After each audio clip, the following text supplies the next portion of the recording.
vença a escassez da reclamação. Vença a escassez da reclamação.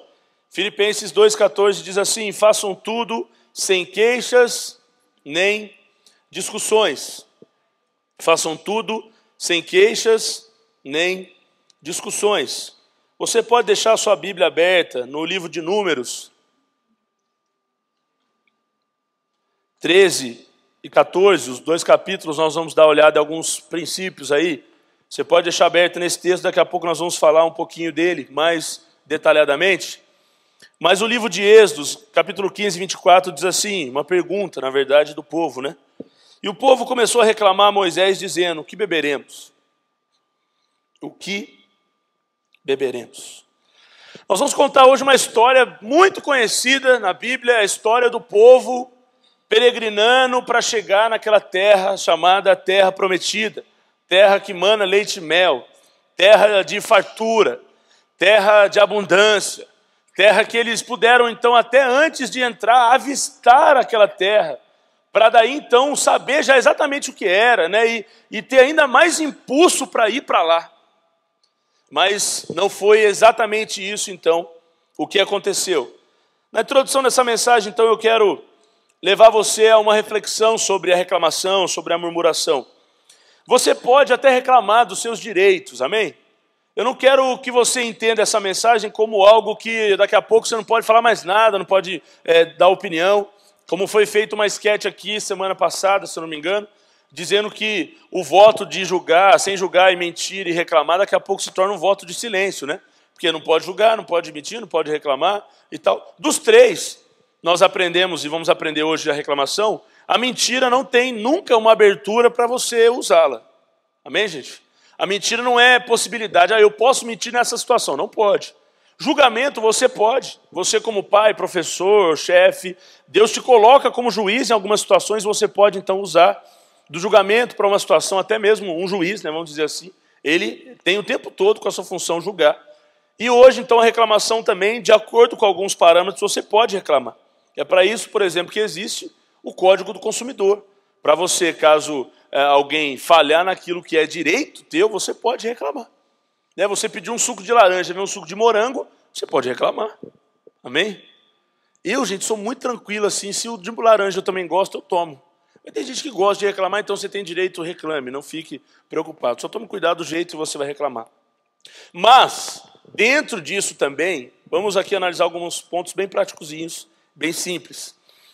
Você precisa avaliar o produto ou o serviço que você está contratando. Muitas vezes nós estamos reclamando de algo que, se você digitar na internet só assim, opinião sobre isso, todo mundo está reclamando porque é ruim, é de baixa qualidade, sei lá, é uma coisa inferior. Você tem que conhecer os seus direitos antes de reclamar. Senão você chega lá no estabelecimento e chega reclamando, e a pessoa diz: não, mas você está dizendo uma coisa que não está estabelecido aqui no Código do Consumidor, e você vai estar reclamando de alguma coisa errada. Você também precisa ser honesto, né? Levou para sua casa um vaso de flor lindo, a pessoa embalou lá e tal, chegou na sua casa, você foi colocar, escapou da sua mão, quebrou. Você chega na loja e fala: ó, abri a caixa lá em casa, estava quebrado. Não, não estava quebrado. Você quebrou. Então você tem que ser honesto, né? Não é porque está na garantia, dizer, não, está na garantia ainda, eu vou chegar lá e falar aqui. E aí no código está escrito lá, se foi algum erro do usuário, não vai ter ressarcimento. E você diz, não, já estava assim, quando eu comprei, desde quando eu cheguei na minha mão, já estava desse jeito. Também faça a sua reclamação sempre por escrito ou por telefone. Isso hoje é válido como documento, né? Um e-mail, por exemplo, você chegar até um órgão e reclamar, isso é válido como um e-mail, um documento de fato. Nunca perca a calma ou a paciência, né? Eu acredito que tem jeitos e modos de se falar a verdade. A verdade, ela tem que ser dita, mas ela pode ser dita com amor também. Não precisa chegar lá e, igual a Vera Verão, epa! Causando e tocando terror, né?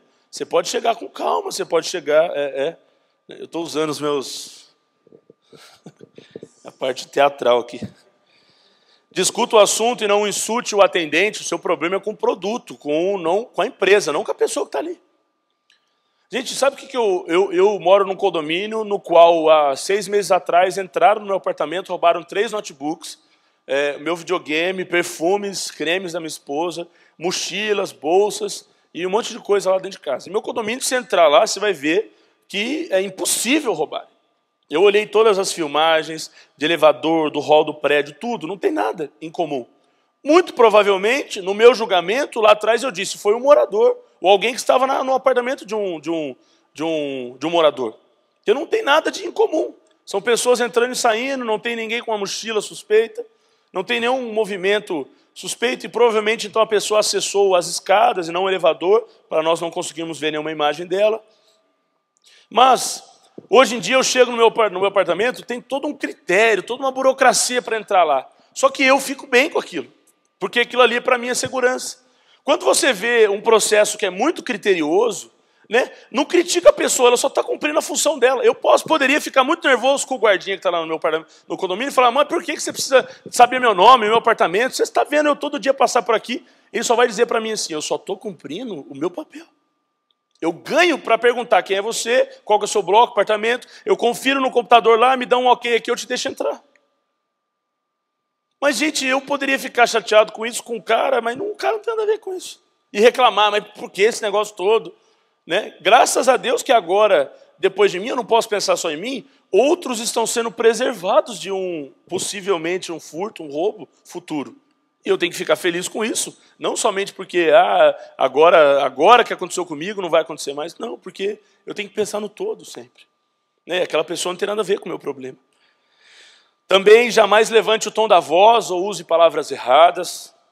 A gente toma cuidado. O pastor Fabiano disse uma vez que ele estava na padaria, já meio naquele nível assim, na linha tênue para cair na reclamação e tudo. E ele já meio nervoso na padaria e tal, o cara demorou o pão, aquele negócio tudo da rolo, as filhas enchendo a paciência. Quando ele chegou no caixa, já meio estressado, olhando para baixo, a menina da caixa, paz, pastor. Ele falou, putz, gente, a menina da igreja, né? E eu dando vexame aqui. Então toma cuidado, né? Você pode estar dando vexame lá. E parece que São Paulo é grande, mas é desse tamanhozinho assim, gente. Eu lembro de já estar andando no Ibirapuera, né, Mário? Eu te ver correndo lá com a Carol. É assim, gente, no meio desse mar de gente, você acaba encontrando as pessoas. Você imagina você no trânsito, lá com a mão para fora, com aquele sinal, né, igual Paz do Senhor, né, que as pessoas fazem aí fora. Aquele sinal horrível com a mão, ou falando coisas horríveis. E na hora que abaixa o vidro do lado, a pessoa, oi, tudo bem, irmão? Desculpa, eu tinha entrado na sua frente. Você fala, pô, agora já chamei a geração do cara. Já amaldiçoei a geração inteira dele. Então toma cuidado e seja comedido. Saiba controlar o seu ímpeto, suas emoções e assim por diante. Murmurar, conforme o dicionário, então, é soltar queixumes, lastimar-se, queixar-se em voz baixa. Sabe aquele negócio de... Esse cara é chato. Sabe aquele negócio assim? Falar mal, apontar faltas, formar mau juízo de alguém ou de alguma coisa. E foi exatamente isso que aconteceu nos capítulos, então, que nós vamos compartilhar do texto de Números 13, que você provavelmente já abriu aí. A versão do texto que nós vemos acima de Filipenses 2,14 diz: fazei todas as coisas sem murmuração nem contendas. Fazei todas as coisas sem murmuração nem contendas. Eu posso citar o meu exemplo, então eu vou citar o meu exemplo, tá? Não vou envolver outra profissão, nem nada do tipo, então eu vou falar dos pastores. Damos aqui um exemplo, e essa mensagem ela foi feita pelo pastor Carlito, então ele está dando os exemplos dele, e eu aqui representando ele vou dar exemplos que o murmurador encontra defeito em tudo. E nós vamos então dar exemplos sobre os pastores. Vamos lá, se o pastor prega 15 minutos, ou 20, né, aquela pregação mais rapidinha, é difícil acontecer, mas às vezes acontece, né? E aí a pessoa já fala, ih, pastor está sem repertório, não orou essa semana, acho que não leu a Bíblia, né? Pegou um texto ali, lembrou que falou uma mensagem um dia, veio e pregou rapidinho, mas aí se prega uma hora, fala, nossa, o pastor quer matar com a gente, ainda tem que almoçar, tem que arrumar as coisas para segunda-feira, a escola das crianças, e ter o jogo da Copa, 1h da tarde. Se colocar outra pessoa para pregar, ou tem uma escala, né? Não, mas eu gostava mais do outro, eu gosto, graças a Deus trocou, né? Porque estou cansado já de ouvir, sempre ele pregando. Quando não coloca ninguém, aí fala, o pastor orgulhoso, só ele que prega, né? Nunca deixa ninguém dar oportunidade para os mais novos e blá blá blá. Isso na colina acontece, porque o pastor Carlito acaba pregando muito mais do que os outros, afinal são muitos campos, e são pastores enviados para tudo quanto é lugar, né, pregando numa manhã. Se fala de oferta, é mercenário, é picareta, é ladrão, entrou na classe de julgamento daqueles que deram escândalo nessa área, mas aqueles que entendem o princípio também de semear no reino de Deus, fala, se o pastor não fala também, ele não quer que eu seja abençoado, porque ele sabe que isso é um princípio, então ele não está falando desse assunto, e aí por diante. E fato é que o murmurador, ele sempre murmura primeiro no seu coração, antes de murmurar com a sua boca. Você pode anotar assim do ladinho, se quiser, né? Depois você lê Mateus 12, 34, que fala exatamente isso aí, né? Que nosso coração, se estiver cheio de algo, vai ser o que nossa boca vai compartilhar. Querido, se você não matar na sua mente, no seu coração, essas ideias e frases de julgamento que estão chegando, de acusação, de mentira, de reclamação, vai se tornar uma realidade, aquilo que até agora é só um pensamentozinho, uma coisinha na sua mente. Eu falei para os jovens ontem aqui, eu preguei na juventude esse assunto, foi uma outra mensagem, mas com essa ideia, de que eu aprendi com a Ludmila Feber algo. Ela diz assim, ela faz isso aqui assim, espreme mesmo a sua garganta assim, até a sua voz fica meio difícil de sair. Faz, gente, pode fazer. Esse sinal aqui é para você se lembrar de que quando a palavra estiver chegando aqui, você mata ela aqui, ó. Trava ela aqui. Não quero julgar, não quero mentir, não quero reclamar, murmurar. Porque se chegar aqui na sua boca, uma hora vai enchendo e sai. Agora, se você matar ela aqui na garganta, ela já resolveu a parada. Isso aqui é uma coisa simbólica, né? A palavra não é como uma coisinha que vai subindo no andar, né, e sai. Na verdade, vai assim, na verdade. É até daqui, né? Mas imagine que está vindo e você para ela, para que ela não seja, então, num impulso falada, julgada, mentida, reclamar e coisas do tipo. Murmuração também é uma doença emocional. As pessoas murmuram por causa de que comparam com o outro, como nós falamos na juventude ontem. Murmuram porque ficam achando que Deus não está fazendo para ela, porque ela, talvez, sei lá, Deus não gosta tanto dela, do tipo. Esse comparativo sempre vai te levar a pecar. Se você se achar melhor que as pessoas, você vai ser orgulhoso. Se você se achar pior, você vai ser uma pessoa que vai viver debaixo de autocomiseração. As duas coisas são muito ruins. Então não se compara com ninguém, né? Entenda que a sua vida é sua vida, as pessoas têm o que elas têm, você tem o que você tem, e aí acabou, pronto, acabou. No mundo, as pessoas são estimuladas a reclamar, as pessoas fazem greves, né? Você conhece uma classezinha aí dos chamados Black Blocs, essa galera que gosta tanto de direitos, né, que vão lá e fazem o que não é direito. Eu comentei ontem aqui, no Eleve, que você já parou para pensar que a maioria dessas manifestações de pessoas que estão fazendo isso aí, não é a classe C e D que está fazendo isso aí. É a classe A, B. Por causa da inteligência, né, de entender de política, entender de leis, entender de um monte de coisa, e eles são líderes, né, onde eles foram colocados, eles conseguem influenciar uma massa, que essa massa, então, vai junto com eles para esses lugares e quebram tudo. São pessoas inteligentes, muitas vezes bem financeiramente, que tentam resolver uma situação que não se resolve dessa forma que a gente está vendo aí. De que bolso que vai sair o dinheiro para reformar a prefeitura depois de quebrarem quase ela inteira? De quem, gente? Aqui, ó. É o seu dinheiro, é o meu dinheiro. Mas o cara não pensa em nada, ele quer pegar pedra, jogar no vidro e acabou. E ele acha que aquela maneira de manifestação, de reclamação, é uma coisa cordial até, né? É uma coisa sincera, honesta. Por que as pessoas reclamam e murmuram? Elas deixam de vigiar. Porque não cuidam do coração e aí vira parece que um hábito mesmo, uma brincadeira já reclamar. Eu quero te dizer que alguém que murmura muito, reclamou muito, é Satanás. Deus é um Deus que nos deu já para o nosso espírito um espírito de gratidão. E não de murmuração ou reclamação. As pessoas murmuram porque perderam o amor. As pessoas murmuram porque são oprimidas por demônios. Existem demônios que te levam à insatisfação.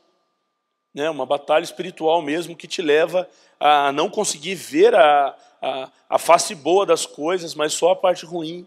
E aí te leva a reclamar, murmurar. Todo murmurador é mentiroso.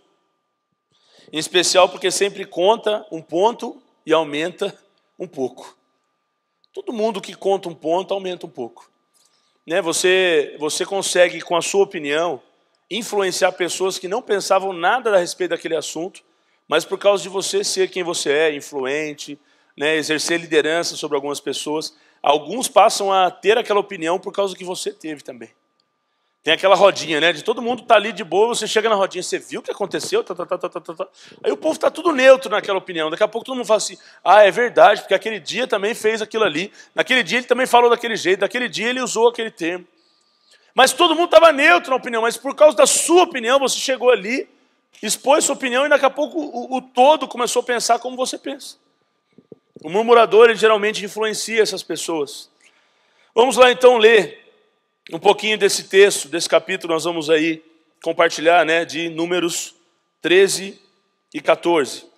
Para ser a introdução desse texto, eu quero te lembrar um princípio, lá de 2 Crônicas 20, que diz assim, tenham fé no Senhor, o seu Deus, e vocês serão sustentados, e tenham fé nos profetas do Senhor, e terão vitória. Amém? Você acredita nisso de verdade? A Bíblia diz que nós temos que ter fé em Deus e fé nos homens de Deus. O povo, o problema deles foi que eles não criam em Moisés. Eles até criam em partes em Deus. Mas quando a batata assava, quando o negócio apertava, quando ficava difícil, era muito complicado para eles crerem que ia ter água mais para frente, que iria chegar mesmo essa terra, que mana leite e mel e qualquer outra coisa. Na mente deles, tudo de pior iria acontecer. O texto de Marcos 9:23 diz, tudo é possível àquele que crê. Tudo é possível àquele que crê. Sabe o que significa a palavra tudo do grego? Tudo. É tudo. Você não pode crer que Deus... Ai, que história linda do Marcos, testemunho maravilhoso. E Deus não pode fazer isso com você também. Deus pode fazer com você, com a sua família, com as pessoas que estão à sua volta. Você talvez até desistiu de orar por alguém. Deus pode salvar aquelas pessoas que você está orando. Amém, gente? Eu quero que você saia daqui empolgado, não assim, não tem que reclamar, né? Não, você tem que sair daqui disposto a não somente não reclamar, mas levantar sua boca como um altar de Deus. Um lugar onde Deus habita, um lugar onde Deus vai estar, sempre, sempre. Números 13, então, 31 a 33, diz assim, mas os homens que tinham ido com ele disseram, não podemos atacar aquele povo, é mais forte do que nós. E espalharam entre os israelitas um relatório negativo, olha a influência aqui, acerca daquela terra. Disseram, a terra para a qual fomos em missão de reconhecimento, devora os que nela vivem. Todos os que vimos são de grande estatura, vimos também os gigantes, os descendentes de Enaque, e diante de quem parecíamos gafanhotos a nós, a eles. Pode preencher no seu esboço então aí. Nós temos visão de 12 homens comuns aqui. Esse texto mostra a visão de 12 homens comuns. Pessoas que, como eu e você, veem a realidade dos fatos.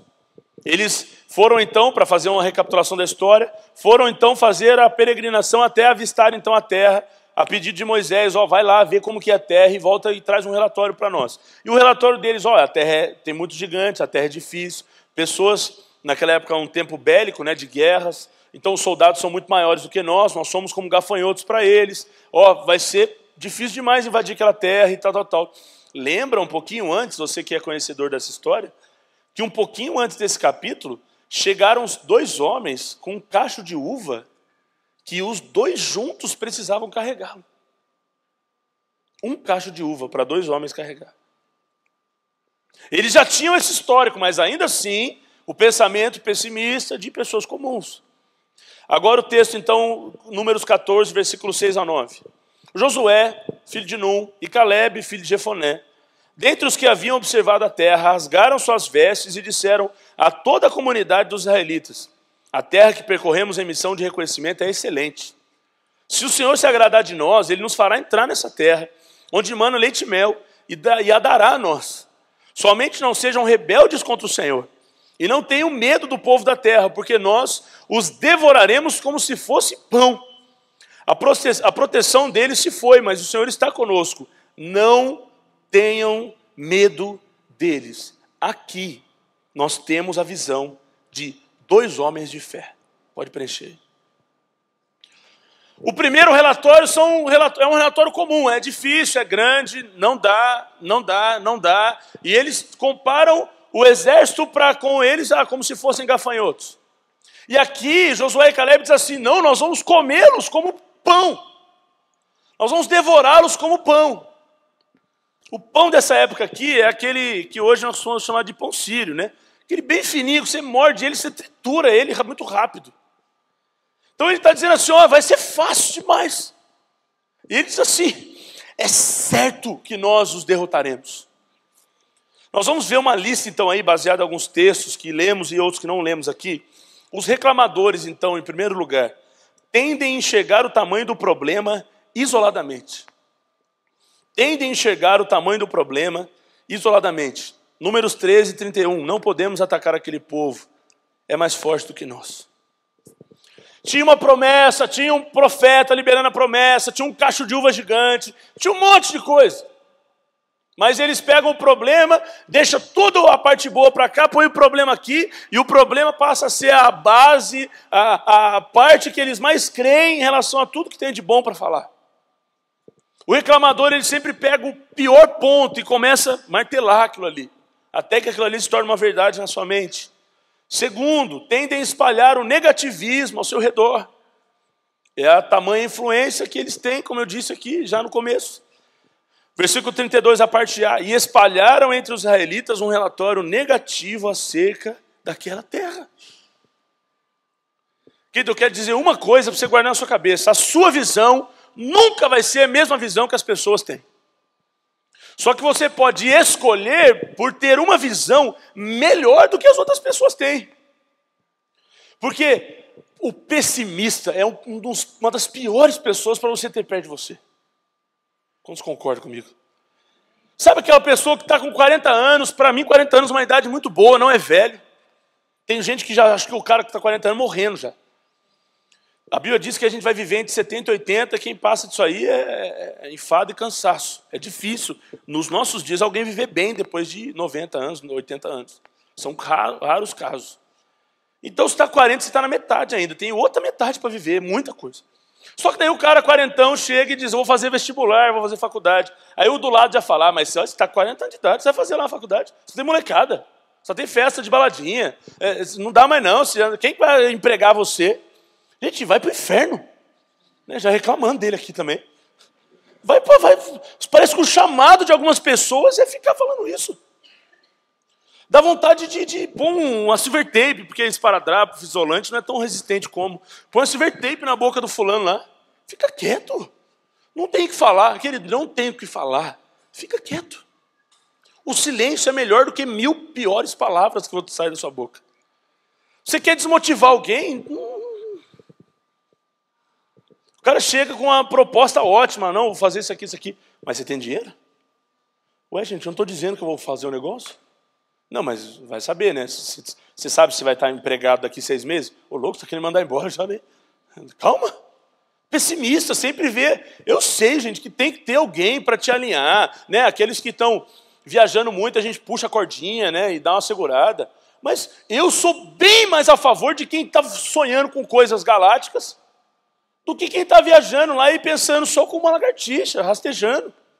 Deus te fez como cabeça, Deus não te fez como cauda. Então você pode, no alto, pensar alto. E não deixe essas pessoas que querem reclamar, murmurar, te influenciar. E não seja você mais um que vai dar a perspectiva negativa dos fatos. Se é uma perspectiva de cuidado, ela não é negativa, ela é positiva. Por mais que o ponto a ser observado pareça ser negativo, ela é de cuidado, então ela é positiva. Mas tem pessoas que dão perspectiva de negativa e não é de cuidado, é de repreensão mesmo, de limites. Né? Tem pessoas que são secas para as outras, elas dão um limite, até aqui, não avança. Terceiro, os reclamadores tendem a superestimar o tamanho do problema. Versículo 32, a parte B, disseram, a terra para a qual fomos em missão de reconhecimento devora os que nela vivem. Gente do céu, eles só viram a terra. Já começaram, não, o negócio lá é meio... Não dá, é tipo Transformers, é um carrinho, daqui a pouco vira um robozão lá e mata todo mundo. Não, o negócio devora, acaba com a gente. Só lembrando aquilo que Josué disse para eles, ó, nós vamos devorá-los como pão. E a perspectiva negativa dos reclamadores é sempre, não, é muito maior que se imagina. Se eu pudesse te dizer algo, eu te diria, como eu vou dizer. Ande ao lado de pessoas otimistas.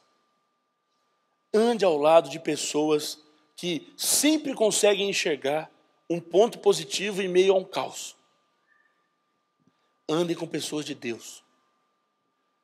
Pessoas com a fé como virtude. Não como um estilo de vida de domingo somente. Não, pessoa que tem fé mesmo, ela crê tão somente naquilo. E quando você tiver uma dúvida, uma incerteza, chega do lado dela e começa a desabafar, ela vai te dar um bálsamo de cura, de alegria, de perseverança, que é isso que você precisa. Porque é um imã, né? Você já está pessimista, já está mal das pernas, você atrai pessoas assim. Ninguém gosta, gente, de ficar do lado de alguém que só reclama. Você chega de manhã, a pessoa reclama do sono.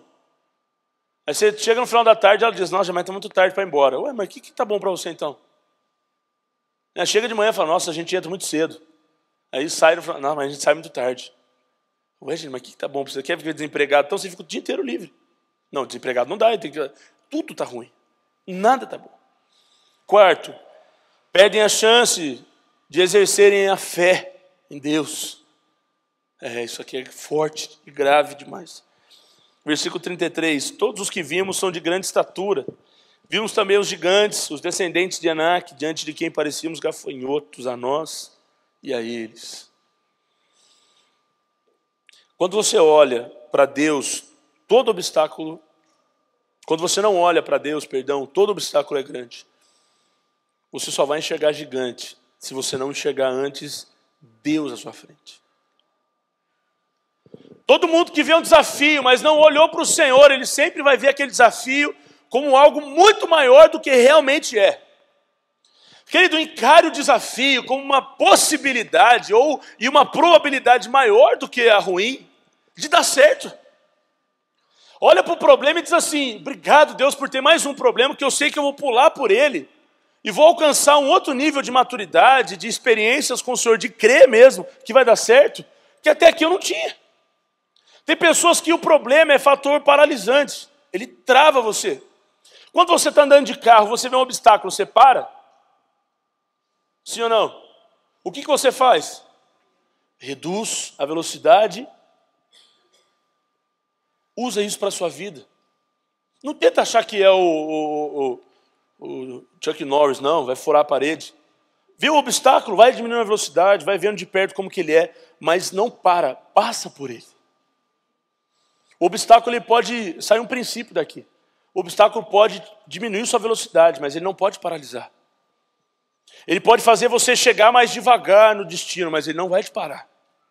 Naquele tempo é preciso um pouco mais de força, um pouco mais de cuidado, mas não de velocidade. Aqueles que saem atropelando os obstáculos provavelmente terão que trocar os seus amortecedores. Se você tiver cuidado de frear, passar com calma, você vai estar preservando a você mesmo de danos futuros. É bom ter amigos ao nosso lado que quebram amortecedores, que eles nos ensinam princípios. E eles se manifestam no ambiente. Os transformadores, aqui é a parte boa da mensagem. Quantos querem ser transformadores ao invés de murmuradores aqui? Então nós vamos sair daqui hoje prontos a transformar os ambientes com a nossa boca. Prontos a entrar no trabalho, entrar na família, entrar naquele churrasco que você odeia, mas você vai por ali porque você ama aquelas pessoas, para transformar aquele ambiente. Amém? Vamos lá então, nós vamos ser então como Josué, como Caleb. Aqui nós temos então um exemplo dos 2 de 12 espias que olharam para aquela situação de maneira muito diferente do que os outros 10 olharam. Números 13 e 30, veja a bravura de Caleb. Então Caleb fez o povo calar-se perante Moisés e disse, subamos e tomemos posse da terra. Tem até uma exclamação aqui, é certo que venceremos. Amém? É certo que venceremos. Você precisa começar um processo crendo que o fim é de êxito, de conquista, de vitória, de um troféu que se estabeleceu no seu coração. Gente, ontem à noite foi um exercício para mim. Preguei no Eleve e fui embora, e eu gosto muito de esporte, em especial futebol.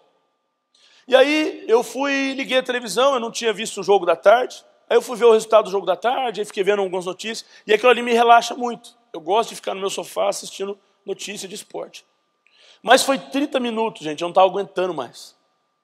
Um pior que o outro, e uma mulher, que é muito difícil, com pensamento de motivação, de otimismo, e os homens comentaristas, tudo. Não, o Brasil já era, o Brasil semana que vem perdeu, e o Brasil não sei o quê. Mas assim, só viram a parte negativa. Não, esse negócio do Júlio César ficar chorando aí na televisão, o time está abalado emocionalmente, o time não está se preparando, blá, blá, blá, blá. Para mim, eu também tenho opinião, o Brasil foi mal e tudo isso, não é o caso aqui. Não sou comentarista esportivo e nem vou me usar do tempo da mensagem para isso. Mas eu gostei daquele final, né? Aquele final que traz um quebrantamento, né? As pessoas choram, né? E o Júlio César vai desabafa lá e diz, eu estou gasgando aqui. Há 4 anos atrás eu estava zicado e foi tudo ruim. Talvez perdeu por causa de mim, mas eu estou aqui hoje. E ele, gente, aí o comentário dele foi demais. Na verdade foi o Thiago Silva que falou. Ele nem se usou do seu comentário para trazer ali talvez uma exaltação própria. Mas o Thiago Silva deu uma entrevista depois e disse assim, na hora que o time reuniu na roda, o Júlio César olhou para todo mundo e falou assim, faz a parte de vocês, que hoje eu pego 3. Sabe o que é isso, gente? É alguém que começa a cobrança de pênalti dizendo assim, é certo que nós venceremos. Jogamos mal, acabou, gente, passou. Ficar aqui agora dizendo, já era, gente, vamos tentar fazer o nosso aqui, porque agora o que vê é lucro. Foi sorte demais aquela bola na trave não ter entrado. Então, vamos bater pênalti aqui, porque os caras mereceram mais. Não, ele olhou para os caras e disse assim, gente, faz a parte de vocês, que eu hoje pego 3. O que aconteceu na cobrança de pênalti? 3 pênaltis. Não entraram porque passaram na mão dele antes de bater no gol. Você começa as coisas na sua vida já desmotivado. Vai fazer uma prova, não estudei direito, né? Não fiz nada. Vamos lá, né? Vai fazer uma outra coisa, aí o chefe chega, te pede para fazer algo. Não, o chefe está brincando comigo, eu não tenho potencial para fazer isso aqui. Supere os seus limites. Anda 1 milha a mais. Creia que tudo que você faz, se é só na força do seu braço, já deu errado. Mas você não conta só com os seus braços naturais. Você conta com os braços de Deus guiando os seus braços, a mente de Deus guiando a sua mente, os pés do Senhor te levando para os lugares que Ele quer te levar. E em especial, dentro de você, tem alguém, tem algo, tem um poder que se chama Espírito Santo, que é toda a plenitude divina posta em você, limitado, pecador, murmurador, reclamador, mentiroso, tudo que nós temos de dificuldades, mas que Ele nos faz pleno, como Deus assim também é pleno. Já não sou eu quem vive. Cristo que vive, pode sair. Pode sair. Vamos olhar aqui então os que reclamam menos e transformam mais. Os que reclamam menos e transformam mais, olham as oportunidades em primeiro lugar. Olham as oportunidades em primeiro lugar. A terra que percorremos em missão de reconhecimento é excelente. É excelente. Tem uma história de 2 empresários que foram para a África tentar vender chinelo. E na hora que eles chegaram na África, ninguém andava de chinelo. E eles falaram, nossa, cara, aqui não vai ter nem concorrente, né? Aí o outro já olhou e falou assim, não, mas aqui ninguém anda de chinelo. Então trazer chinelo para cá não vai valer a pena, porque ninguém usa chinelo. O outro olhou para aquele que estava dizendo isso e disse assim, não, cara, aqui ninguém usa chinelo. Se nós trouxermos chinelo para cá, todo mundo vai começar a usar chinelo. Eles não usam porque não conhecem, mas o outro não, aqui ninguém usa chinelo, é cultural. Você entendeu a visão? Um vê como uma oportunidade, ninguém usa chinelo. O outro já vê como um obstáculo. Não, aqui ninguém usa chinelo. Querido, se você olha para sua casa e diz assim, não, lá só eu sou cristão. Graças a Deus que tem você. Ou você acha isso ruim? Só eu sou cristão. Então desvia. Se o melhor é isso. Vou falar, tem 8 e 1, vou fazer 9. Não, querido, por causa que tem 1, daqui a pouco vai ter 2, 3, 4, 5, até que todos sejam alcançados por aquilo que você já foi alcançado. Não fica olhando o obstáculo como simplesmente um fator delimitador. Não, uma oportunidade. Aqui só tem eu que sei isso. Então ensina os outros, porque você não vai viver para sempre. Querido, o que Deus te deu é para ser compartilhado. Guarda um princípio que nós temos na igreja. Nós temos os 3 R's na igreja: o receber, o regozijar e o repartir. Tudo que Deus me deu, eu recebo de bom grado, com coração grato, e digo: Deus, obrigado, porque eu vou me regozijar disso. E no tempo devido eu reparto. São os 3 R's.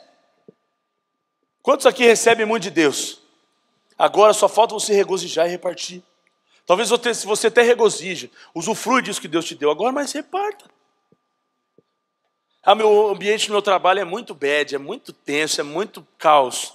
Leva alegria. Aqui sou só eu, pastor. Eram 12, só tinha 2. Você conhece a história. Eles entraram lá. Josué e Caleb, dos 12, você lembra o nome. Agora fala para mim o nome de um dos outros 10. Se você tiver um nome na cabeça, pode falar aí. Eu quero ouvir sua voz. Vocês não leem a Bíblia? Está lá o nome dos 10. Mas eu leio a Bíblia e também não sei o nome de nenhum. Sabe por quê? Medroso não é lembrado. Murmurador muito menos. Mas gente corajosa e pessoas que transformam, o nome deles entram para as histórias mais palpáveis, reais e vitoriosas da Bíblia. Sabe como Josué é conhecido? Como a sua geração foi a geração de conquistadores. Você quer ser conhecido como o nome de algum dos outros 10? Eu vou me preparar melhor para lembrar pelo menos o nome de um na próxima mensagem, porque sempre eu conto essa história e não lembro o nome de nenhum mesmo. E tem o nome dos 10 lá, os outros 10. Tome como referência pessoas que estimulam você a dar um passo a mais. Não tome como referência pessoas que te levam para trás. Segundo, os que reclamam menos e transformam mais colocam a fé para guiar a situação. Versículo 8 do capítulo 14. Se o Senhor se agradar de nós, Ele nos fará entrar nessa terra onde manam leite e mel e a dará a nós. Sabe um princípio aqui muito interessante? Eles estão dizendo mais ou menos assim: se nós fizermos a nossa parte, Deus já fez a dele. O problema é que muitas vezes, falei na juventude ontem, reclamamos, mas nem fazemos a nossa parte. Eu comecei a mensagem ontem dizendo: você faz a sua parte. E terminei dizendo: você faz a sua parte. Na hora que eu fiz o apelo aqui, todos os jovens vieram para o altar, dizendo: eu preciso mudar em alguma área, eu preciso romper em alguma área, eu preciso e quero receber de Deus algo melhor, maior, mais poderoso. Porque, gente, não adianta nada eu não usar minha fé para criar minha situação e culpar depois os outros. Eles são bem claros e dizem assim: se o Senhor se agradar de nós. Eles estão sendo tão sinceros que eles estão dizendo assim: vamos ver se a nota no final vai ser positiva para o que nós estamos fazendo. E eles puderam usufruir desse lugar que eles mesmos sabiam que manava leite e mel. Terceiro, fazem a sua parte diante de Deus. Exatamente o que a gente estava falando. Versículo 9, a parte A. Somente não sejam rebeldes contra o Senhor. Homens e mulheres de fé trabalham ao lado de Deus. Tudo que precisa conta com a ajuda do Senhor. Senhor me ajuda, Senhor me orienta, Senhor me auxilia, Senhor me dá uma palavra. Faça a sua parte. Aí fica reclamando de tudo. E eu falei ontem aqui, quem mais sofre com as reclamações, faz assim comigo, a igreja. Essa semana, a foto na internet. A pessoa sentada numa cadeira, só a caveira. Segurando uma coleira, o cachorrinho, só a caveira. Escrito assim: esperando os irmãos da igreja me ligar. Aí a pessoa coloca e põe kkkk ainda. Eu falei, gente, em que lugar que você está para colocar uma foto dessa? Se sumiram com você, você tem todo o direito de colocar. Agora, se você sumiu, é o que eu posso te dar. A pessoa põe a foto, aí vem os que estão também no mesmo nível, né? Embaixo. Já passei desse estágio. Já passou desse estágio porque quis. Você não chegou aqui domingo passado e a porta estava fechada e não avisaram para você que a igreja mudou de endereço. Gente, eu vou dizer que do fundo do meu coração, você que reclama da liderança da igreja, da falta de participação talvez de alguém na sua vida, se você não está numa célula, não tem como a gente cuidar de você. Eu não consigo dar atenção para todo mundo aqui no culto. E nem é o propósito. Eu não consigo, e nenhum dos líderes consegue, te atender só aos domingos e te assistir só aos domingos. Só não cresce quem não quer, só não é cuidado quem não quer, só fica sozinho quem quer. Porque igreja, gente, esse ambiente aqui é um ambiente de comunhão, mas aqui é muito rápido, é muito pouco tempo. Você chegou numa célula, sentou lá naquela semana, lá você vai falar, pôr para fora, abrir o coração. Aqui não tem tempo para todo mundo falar. Quantos me entendem aqui? Aí você fica todo dodóizinho, todo reclamando, aí colocando fotinho de caveira, né? Vai morrer assim mesmo, eu sinto te dizer, mas vai morrer assim mesmo. Vai morrer sozinho. Essa semana, eu sigo no meu Twitter o Folha de São Paulo, acho que foi o Felipe que retweetou, não sei. Aí eu cliquei na matéria lá. Pessoa largada na sua casa, tinha morrido há 6 anos. E foram achar a mulher morta depois de 6 anos dentro da casa. Foi você mesmo que retweetou? Não sei. Foi alguém que retweetou e eu entrei na matéria. Sabe por quê? Não tinha ninguém. Vivia sozinha. Depois de 6 anos, ninguém sentiu falta dela durante 6 anos. Um dia decidiram entrar no apartamento, porque tinha um odor. E viu a mulher morta lá. A última lembrança, o último dia que viram essa mulher, 6 anos atrás. Nossa. Podia ter morrido um dia antes do que viram o corpo morto lá. Mas tinha 6 anos que ninguém sentia falta dela. Agora, eu posso pensar que é culpa das pessoas e eu posso também analisar e pensar que é culpa dela. Porque quem não é visto, gente, não é lembrado. Quem some. Eu contei ontem aqui, uma vez, um jovem muito próximo a mim, agarrado em mim, pastor para lá, pastor para cá, te amo, guerreiro, e tal. Quando o cara me chama de guerreiro, eu já percebi que ele entendeu que a gente tem afinidade. Porque eu chamo quase todo mundo de guerreiro e não é porque eu esqueci o nome, tá? Eu lembro o nome das pessoas. E aí, daqui a pouco, numa semana lá, eu vi ele cumprimentando eu de longe, dando com a mão, uma cara meio fechada. Eu falei, bom, daqui a pouco ficou mais longe ainda, aí mais distante ainda. Eu falei, bom, ele se distanciou de mim, eu não lembro de ter feito nada. Se de repente ele, sei lá, né, não gosta mais de mim, sei lá, ficou de biquinho, eu estou bem resolvido, estou de boa. Aí tem aquele escuto do perdão, sabe? Que a palavra perdão, aí todo mundo já está na cadeira chorando e tal. Aí o pastor desce da plataforma, já tem alguém ali com o braço aberto para pedir perdão ou perdoar a gente, porque nós erramos também, não somos perfeitos. E geralmente se faz filhinha, né? Aí nesse dia eu desci, a pessoa me abraçou. Aí eu falei, nossa, o que aconteceu, né? Abracei lá, não chorei, porque eu abraçando a pessoa. Daí ele, pastor, eu te perdoo. Eu falei, nossa, eu nem pedi perdão por nada ainda. Acho que ele já viu eu pregando, já viu que eu reconheci o erro, sei lá. Aí eu falei, mas por que você me perdoou? Eu não sei nem onde eu errei. Ele, não, eu te perdoo porque eu estou te mandando mensagem já há uns 2 meses, 1 mês, você não me responde.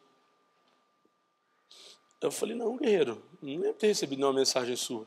Não, pastor, estou te mandando já tem um tempo. Não tá. Eu falei, não, deixa eu ver se o seu número aqui é o que eu tenho mesmo. E eu falando para ele. Para ver se, de repente, alguém mandou uma mensagem me sem nome nem nada. Eu não respondi, porque eu nem sei quem é. Aí eu fui e liguei para ele. Na hora que toca o celular dele, um número, tipo, tinha um número, não tinha meu nome. Aí ele olhou, já tipo assim, ficou meio sem graça. Nossa, pastor, acho que eu tenho seu número errado aqui. Na hora que ele foi ver, o 5 no celular dele era 7. Ele estava mandando mensagem para sei lá quem, pensando que estava mandando para mim, e pegou mal comigo porque eu não respondia ele. Não respondia ele, porque não tinha mensagem para mim, na verdade. Aí virou o papel, ele virou para mim e falou assim, ai, me perdoa, pastor, que eu estou falando mal do senhor para uma galera aí, porque você andou junto um tempo, fica com esse negocinho, estamos juntos, mas agora está distante. Eu falei, cara, de coração, cara, eu não tenho uma mensagem pendente no meu celular. Toda mensagem que eu recebo, eu respondo. Todas. E-mail, respondo. WhatsApp, Voxer, respondo. Nós não podemos ficar pensando alguma outra coisa das pessoas e até reclamando por causa disso, por causa de uma coisa que eu acho que é certo ou errado. Quando eu faço a minha parte, querido, eu não preciso me preocupar com a das pessoas. Tem pessoa que reclama do marido, da esposa, mas não faz nem a sua parte. Não dá para reclamar nessa situação. Senão vira um jogo de ping-pong. Agora vamos pensar na perspectiva divina. Se Deus tivesse queixas a fazer de você, será que Ele reclamaria muito, nada ou pouco? Porque Deus pede para nós, gente, umas coisinhas bem simples, né? Ama a mim, a mais do que qualquer outra coisa. Obedeça os meus mandamentos. E a Bíblia diz que os mandamentos de Deus não são penosos para nós. Amém? Se você está vivendo, nossa, Deus pede muita coisa, né? Nossa, é muito difícil ser cristão. É difícil matar nossa carne. Mas fazer o que Deus quer que nós façamos não é difícil. O que mais vive em você é quem você mais alimenta. Se o espírito, o espírito. Se a carne, a carne. E morre em você quem não é alimentado. Quarto, derrotam o espírito do medo. Versículo 9 de Números 14, a parte B. E não tenham medo do povo da terra, porque nós os devoraremos como se fossem pão. Amém? Dá uma mastigadinha aí. Imagina agora aqueles obstáculos gigantes, possibilidades negativas que estão à sua frente. Imagina você mordendo eles e igual o come-come, sabe? O Pac-Man. Devorando tudo. Quantos querem ser um Pac-Man espiritual aqui? Anda os corredorzinhos comendo. Devora as bolinhas lá. Quando vier o gigante, não para não. Você tem vida suficiente para passar por eles. Só vai dar umas piscadinhas, daqui a pouco você está de volta. Sai pelo corredor daqui, parece de lá, o cara vai ficar perdido com você. É assim. Sabe quem Satanás tem medo? Pessoa que é apaixonada por Jesus, pessoa que é cheia de Espírito Santo. E você só tem medo de Satanás porque você não é. E ele consegue, com o mínimo que ele tem lá, te desafiar e você dar uma pipocada. Nossa, tô com medo. Um monte de gente passando dificuldade porque quer.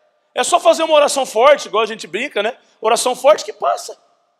Pegar um óleo lá, não tem óleo, pastor. Pega o de cozinha mesmo, consagra a Deus e passa nos lugares lá que está tosicado. Resolve a situação. Mas fica morrendo lá, na cama. Vai passar 6, 10 anos, ninguém vai saber nada. Por causa do medo. Não. O medo não pode te trancar num cantinho. Na verdade, o medo não pode nem participar da sua vida. O verdadeiro amor de Deus lança fora todo medo. Eu lembro que a primeira vez que eu fui para São Sebastião, litoral norte de São Paulo, tem uma praia lá que acho que é Praia do Forte. E aí tem uns canhões assim, da época da guerra e tal. E eu perguntava pro meu pai assim, eu lembro de alguma experiência com meu pai, e essa foi uma delas. Eu falava, pai, meu pai era técnico de futebol, e ele nos levava para jogar o time da GM com ele, né? Eu ia no ônibus, criancinha. E eu lembro desse capítulo, nós lá em São Sebastião, passamos pela praia. Eu falei, pai, para que isso aqui? Eu era bem pequenininho, meu pai falou assim, tem uma bolinha assim, que tinha um pavio, um negócio de pegar fogo, que os caras tocavam o fogo, jogavam aqui, essa bolinha é lá na frente. Sumia até na visão, mas destruía quem estava chegando de lá. Eu falei, nossa, uau. E eu lembrei agora, falando isso aqui, exatamente desse capítulo. E toda vez que eu lembro assim que eu estou pregando, é uma coisa de Deus mesmo, vem. Querido, você tem uma bazuca espiritual aí, que é o amor de Deus. Se você pôr alguma coisa dentro ali, e em especial o medo, ele lança para fora o medo. E de verdade, gente, todas as pessoas que sentem, não somente sabem o que é e conhecem, sentem o amor de Deus, elas vivem mais seguras. Quando você compreende o amor de Deus, você sabe que Deus está cuidando dos seus filhos, do seu trabalho, cuidando de você. Quantos aqui já sentiram medo assim, talvez num nível do tipo, eu não vou dar conta de sustentar minha família, ou sei lá, vai acontecer alguma coisa com eles porque eu não vou fazer minha parte? Gente, eu contei na juventude ontem aqui coisas bem particulares da minha história. Com uns 10 dias de casado, o meu apartamento estava sem luz e sem água. Por causa de que a pessoa que morava no meu apartamento antes de eu me mudar para lá, deixou de pagar os 3 últimos meses que morou lá e os 3 últimos condomínios, as 3 últimas contas de luz e os 3 últimos condomínios. Aquilo me trouxe pavor. E aí, como que eu vou fazer? Era um valor que eu não conseguiria pagar. E quando eu fui falar com a pessoa que tinha feito isso, ele disse, cara, eu fiquei com medo de te dizer, e eu preferi esconder, mas eu não achei. Eu pensei que eu iria conseguir resolver a tempo, mas não, né? Cortaram tudo. Falei, cara, eu estou 1 semana casado, tem compra na minha geladeira. Porque eu casei, primeiro mês, foi a compra mais cara e a mais esquisita que eu já fiz na minha vida. Não tinha nenhum produto de limpeza, nem detergente, mas tinha bombom, chocolate, iogurte. 600 pila numa compra que não, só me engordou. Até hoje eu estou pagando por causa daquela compra. O que eu tive que fazer? Estava sem luz na terça-feira, voltei domingo de lua de mel. Segunda eu gastei todo o dinheiro que eu tinha, literalmente. Terça-feira minha esposa me liga, porque ela estava de férias e eu trabalhando, me liga no trabalho e me dá essa ótima notícia, acabou a energia, cortaram a luz. Eu falei, como cortaram a luz? O fulano estava aqui e não pagou. Detalhe, essa pessoa que morava no meu apartamento, que já era meu na época, era a pessoa que com 9 anos de idade havia me abusado sexualmente. E eu já tinha o perdoado, dado uma segunda chance e um desconto galáctico para ele morar lá. Porque era uma pessoa sozinha, divorciada. Cortaram a água também. Porque tem 3 condomínios pendentes também. Falei, gente, vamos fazer um inventário para ver se não tem morto embaixo do tapete, sei lá. Né? Porque só pode. Quando eu liguei para o meu pastor na época, pastor Tom, meu pai espiritual, eu falei, pastor, e aí? Paga. Eu falei, como paga? Sua família não pode passar dificuldade por causa de você. Ou por causa dos erros dos outros. Vai ficar negativo no banco, mas paga. Cheguei em casa igual... Falei, vamos pagar esse negócio aí. Não, mas não tem dinheiro, vamos pagar. Vocês vão passar dificuldade não. Sou homem da casa. Mas dentro de mim, gente, dentro de mim parecia que tinha alguém me puxando para baixo. Medo de não sustentar. Falei, gente, se com 10 dias de casado já acontece isso, imagina quando vier filho, vier escola, vier tudo que tem que fazer ainda, continuidade. Não vou dar conta. Mas naquele tempo ali, gente, naquele tempo, eu precisava de muito amor de Deus por mim, para perdoar aquela pessoa, mas aquele amor, na verdade, valeu-se mais para mim do que para ele. Porque quando o amor de Deus veio, começou a me abraçar, filho, eu te sustento. Não é uma conta negativa que vai fazer você viver melhor ou pior. Eu te sustento. Querido, depois daquilo ali, podem vir as dificuldades. Uns tempos atrás eu bati meu carro, uma outra vez faltou recurso para um outro investimento. Não tem mais medo, porque o amor de Deus é maior do que os meus problemas e minhas dificuldades, a escassez que a minha alma tenta apresentar para mim. Todos os dias sua alma te dá um relatório, olha aqui, vai dar conta? Você tem que olhar para ela e falar assim, o amor de Deus já resolveu isso por mim. Querido, eu falei aqui 2 domingos atrás, a maior pedra que tinha que ter saído da sua frente já saiu, a pedra do túmulo. Jesus Cristo ressuscitou, venceu o mundo, para que você pudesse crer nisso. O Josué e Caleb tinham uma convicção tão grande da promessa, do amor de Deus, que quando eles viram aqueles gigantes, eles só viram assim, o troféu vai ser ainda maior. Querido, você acha que os comentários daqui para sexta-feira vai ser que o Brasil vai perder para a Colômbia? Mas por causa da grandeza do Brasil, a Copa é no Brasil, o histórico do Brasil, eu tenho certeza que o único lugar do mundo hoje que não tem medo, porque os brasileiros estão com medo, na verdade é a Colômbia, mas o único lugar do mundo que tem medo contra o Brasil é a Colômbia. Para entrar no campo, naquele vestiário ali, o povo vai dar uma pensada. Gente, nós estamos subindo e vamos encarar o Brasil.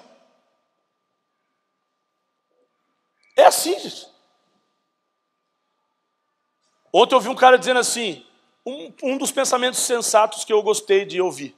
A pessoa disse assim: eu só acho que o Chile não ganhou do Brasil porque respeitou demais. Não respeita demais seu inimigo, não. Você começou a respeitar demais, ele começa a entrar assim, ó. Tudo bem? Bom. Aí você vai, tudo bom, pode entrar. Daqui a pouco, dominou o terreno.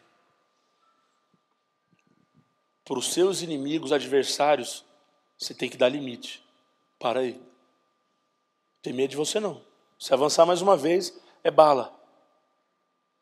E você sabe qual que é a sua arma espiritual, não sabe? Ó, sua boca, sua oração, sua palavra profética sendo liberada em relação à dificuldade. E quinto e último, declaram total dependência e confiança em Deus. Versículo 9, a parte B, a proteção deles se foi, mas o Senhor está conosco. Não tenham medo deles.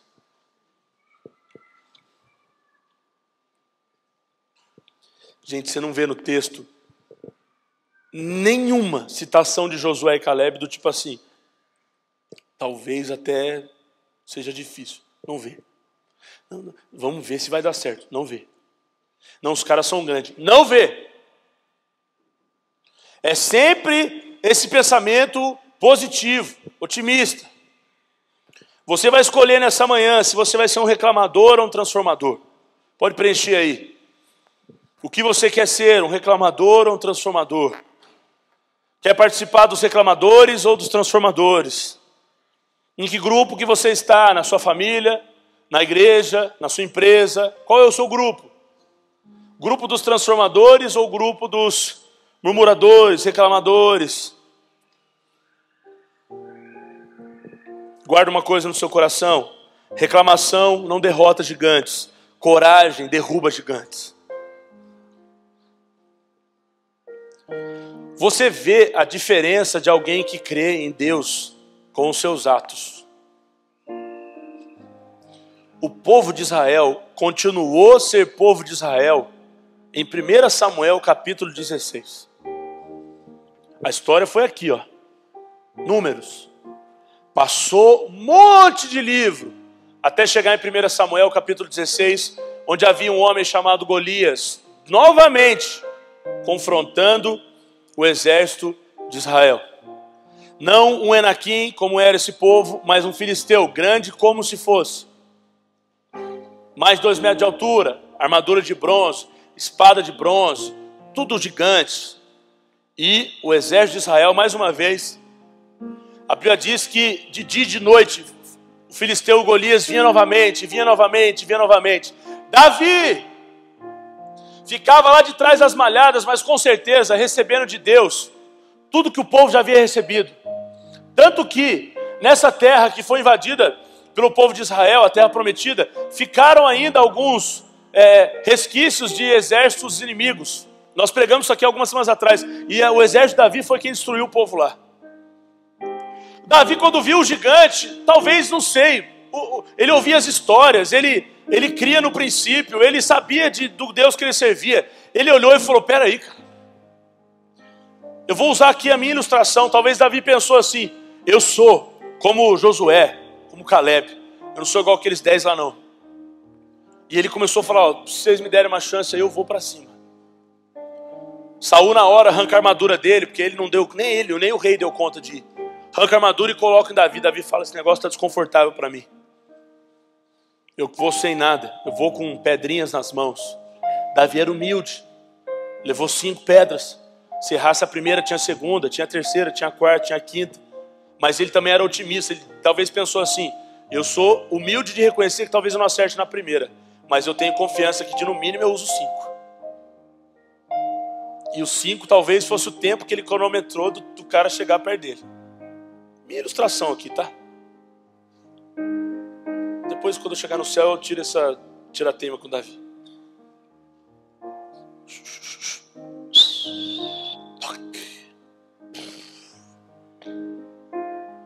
O topo do gigante, que é o que avistamos naturalmente, nossa, é alto demais.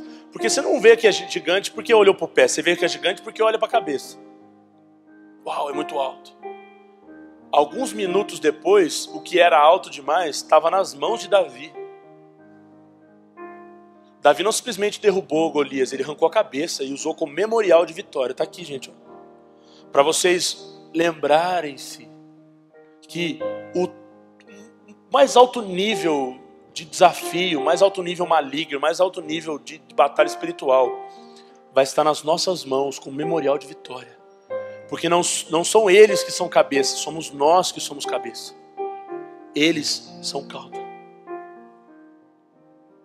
As armas do inimigo vão estar nas suas mãos para que você as use contra eles. Foi com a espada de Golias que Davi arrancou a cabeça dele. Porque ele não tinha espada, tinha pedrinha. Deus usa o natural para fazer o sobrenatural. Ele precisa de você para fazer o que ele quer fazer. Pedra é uma coisa que naqueles tempos, onde você andava, tinha à sua volta. E Deus não precisa usar as mesmas armas do inimigo nas suas mãos. Davi não foi com espada, com escudo, com armadura de bronze. Porque Deus, ele gosta de mostrar a grandeza dele com as coisas loucas desse mundo. Por isso que a Bíblia diz que ele usa as coisas loucas para confundir as sábias.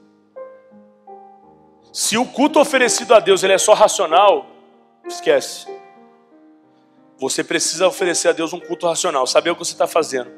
Mas acima desse culto racional tem que estar a sua fé. Pessoas que planejam um milagre não vivem milagre. Você tem que somente desfrutar das armas que Deus deu na sua mão para desfrutar desse milagre. 1 Coríntios 12:13. Estejam vigilantes, mantenham-se firmes na fé, sejam homens de coragem, sejam fortes. Essa é a palavra de Deus para nós nessa manhã. Como viver a sua vida então sem murmuração? A resposta é: deixe Deus transformar sua mente. É na mente a mudança, querido. É na sua mente que precisa haver uma mudança. Romanos 12:2, não se amoldem ao padrão deste mundo, mas transformem-se pela renovação da sua mente, para que sejam capazes de experimentar e comprovar a boa, agradável e perfeita vontade de Deus. Vamos ficar de pé.